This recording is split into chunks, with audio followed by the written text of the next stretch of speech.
हैं, मोहब्बत की इसी मिट्टी को हिंदुस्तान कहते हैं, हिंदुस्तान कहते हैं। जो दुनिया को सुनाई दे उसे कहते हैं खामोशी, जो दुनिया को सुनाई दे उसे कहते हैं खामोशी, जो इन आंखों में दिखाई दे उसे तूफान कहते हैं, उसे तूफान कहते हैं। जो इन दीवारों का सुराग है साहब, जो इन दीवारों का सुराग है, चाइना, अमेरिका, पाकिस्तान साजिशों का हिस्सा है, मगर हम इसे अपने घर का रोशनदान कहते हैं, अपने घर का रोशनदान कहते हैं। आजादी, आजादी का असली मतलब वही समझ सकता है जिसने गुलामी की हो। हम सब सौभाग्यशाली है कि हमने स्वतंत्र भारत में जन्म लिया।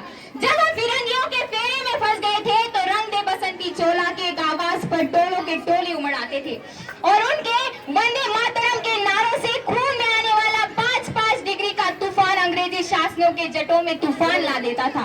लोग मर जाते थे, फांसी चढ़ जाते थे तो वो भी अपनी देशभक्ति साबित कर रहे होते थे, क्योंकि ये उस वक्त के देशभक्ति की कसौटी थी। युद्धों में अपना सुहाग गवा देने वाली औरत ये चीख चीख के कहती थी, प्यार भी भरपूर गया, मांग का सिंदूर गया, नन्हे नौनिहालों की लंगोटियां चली गई, छोटी छोटी बेटियों की चोटियां चली गई, बाप की कमाई गई, भाई की पढ़ाई गई, ऐसा एक विस्फोट हुआ, पता ही नहीं चला, पूरे जिस्म की बोटियां चली गई, पूरे जिस्म की बोटियां चली गई। ये सारे हालात पैदा हो जाने के बावजूद भी, ये सारे हालात पैदा हो जाने के बावजूद भी एक माँ अपने बेटे को सरहद पर दुश्मनों की धज्जियां उड़ाने के लिए भेज देती थी और उसे पत्र लिखकर ये कहा करती थी कि अम्मा ने खत लिखा है बड़े ही चाव से, कि अम्मा ने खत लिखा है बड़े ही चाव से, पुत्र मेरे ना घबरा जाना, एक इंच भी पीछे ना हटना, चाहे इंच इंच कट जाना, चाहे इंच इंच कट जाना। इसी तरह पूरा परिवार अपनी देशभक्ति साबित कर रहा होता था।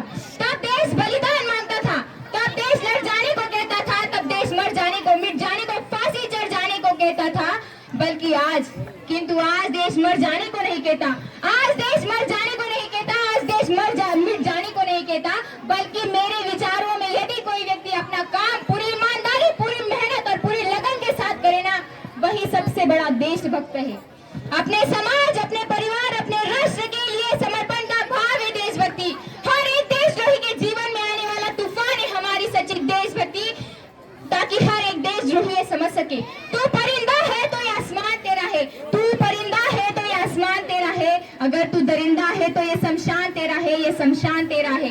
भाईचारे से रहना है तो रह इस जमीन पर, भाईचारे से रहना है तो रह इस जमीन पर, वरना ये कब्र भी तेरी और ये कब्रिस्तान भी तेरा है, और ये कब्रिस्तान भी तेरा है। आज के इस दौर के वो युवा जिनके ऊपर जिम्मेदारी थी अपने समाज, अपने राष्ट्र की आशाओं को बांधे रखने की, वही युवा अब 4x4 इंच की छोटी सी स्क्रीन पर अपने कोमल उंगलियों के घर्षण मात्र से अपने भावनाओं की इमोजी भेज रहे हैं।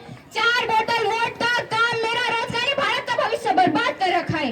हम ना एक ऐसे समाज में जीते हैं, हम ना एक ऐसे समाज में जीते हैं जहाँ पत्थर की मूरत को लगते हैं 56 भोग, पत्थर की मूरत को लगते हैं 56 भोग, और भूखे नंगे तड़पते सो जाते हैं लोग, भूखे नंगे तड़पते सो जाते हैं लोग। न सरकार मेरी है न रब मेरा है, न सरकार मेरी है और ना ही रब मेरा है, और ना ही ये बड़ा सा नाम मेरा है। बस इतनी सी बात का गुरूर है मुझे, बस इतनी सी बात का गुरूर है मुझे, मैं हिंदुस्तान की हूँ और ये हिंदुस्तान मेरा है, और ये हिंदुस्तान मेरा है।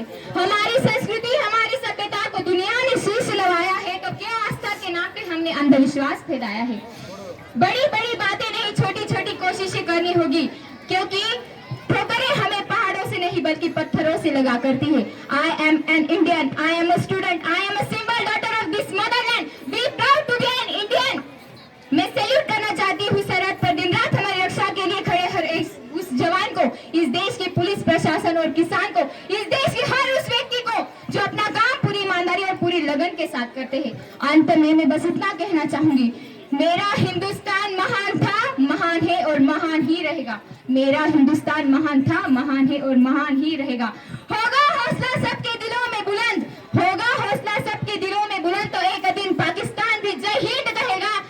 पाकिस्तान है क्यों, पाकिस्तान है क्यों, सारा जहां एक दिन जय हिंद कहेगा, क्योंकि सारे जहां से अच्छा हिंदुस्तान हमारा, सारे जहां से अच्छा हिंदुस्तान हमारा, हम बुलबुले हैं इसके ये गुलसिता हमारा, ये गुलसिता हमारा। वंदे मातरम।